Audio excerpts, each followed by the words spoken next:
All right, what's going on, guys? So, I've still got some people that have difficulties with working out hot spots and coils, um, etc., etc. So, I wanted to try and cover it again with a very intricate four-core staggered. Um, Reason being is there's a lot of material in this coil that we're going to have to heat up and we're going to have to balance out and we're going to have to get it all to play nicely.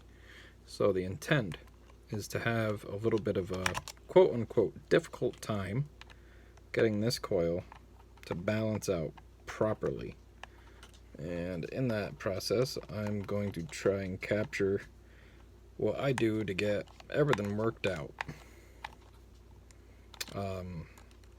This is a 5 mil. We're throwing it on a DR24 on a silly little squonk box thing. Mainly because it was an atomizer that I had open with nothing installed. And yeah, so we're going to use it.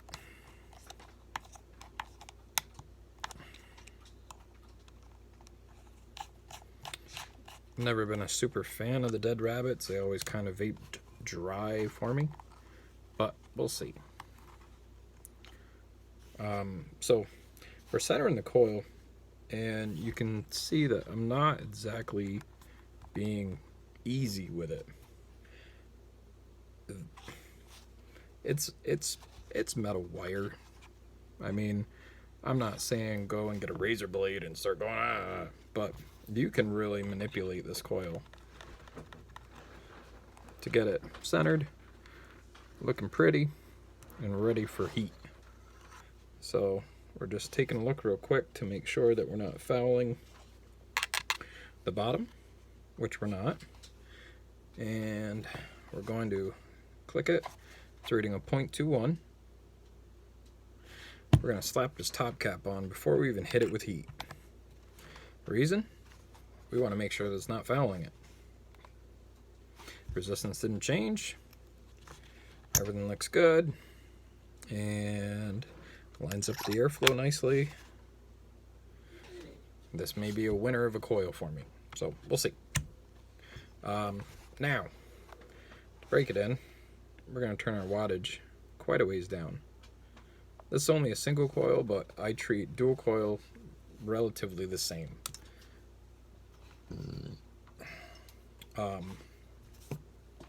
I see all kinds of different techniques, different processes for this. For me, I usually just introduce heat at a low wattage and stay ready with my ceramic tweezers.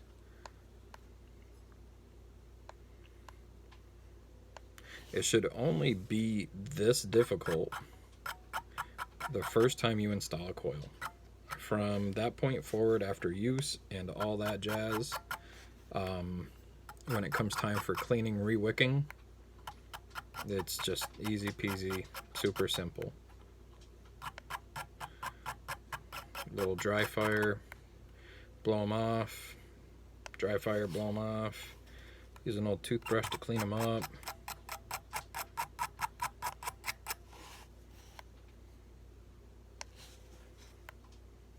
And what you're looking for is on the, let's see if I can do this. There we go. On the back side of this coil,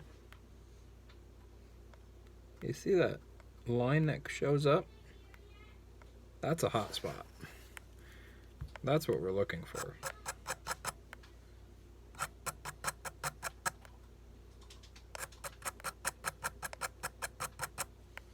While we're doing this, I'm steadily just kind of clicking the button.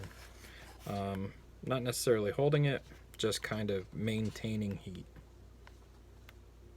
The rest of this coil looks good.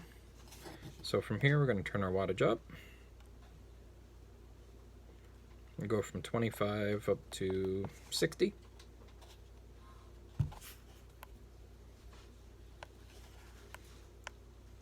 That same spot came back, which I thought it would. We got our cables. You still recording? Yep. Oh, sorry. As you move up in wattage, it should be a quicker process from there. And what I mean by that is that everything starts to play nicely. Notice I'm not getting this white hot either. I'm just warming it up. We're going to take it up a little bit more. We'll go up to 85 watts.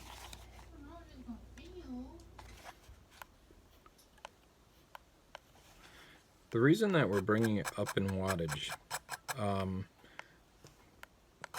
just to clarify, you always want to dry fire a coil at the wattage area that you intend on running it. So if it's a build you're familiar with, say you know that you want to run this coil at 120 watts, you want to ensure that when you hit the fire button at 120, that a hot spot isn't going to come up, because then you got to take everything apart.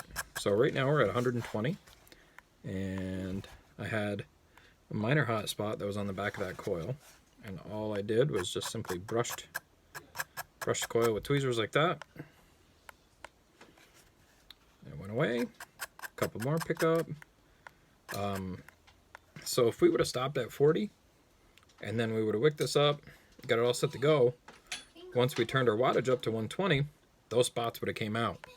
And that's what I see often is, you know, everything looked great, I got it all wicked up, and then I had a hot spot. This is why. Again, at this high wattage, you're not sitting there holding the fire button. You're simply just clicking it. Looking for something to jump out. Looking for a hot spot to pop up. Or ensuring that your build is perfectly balanced. Right now, we are dry firing at 151 watts. I can assure you that I will probably not vape this build at 151 watts in a dead rabbit. However, as it sits right now, everything looks fantastic. And that's all.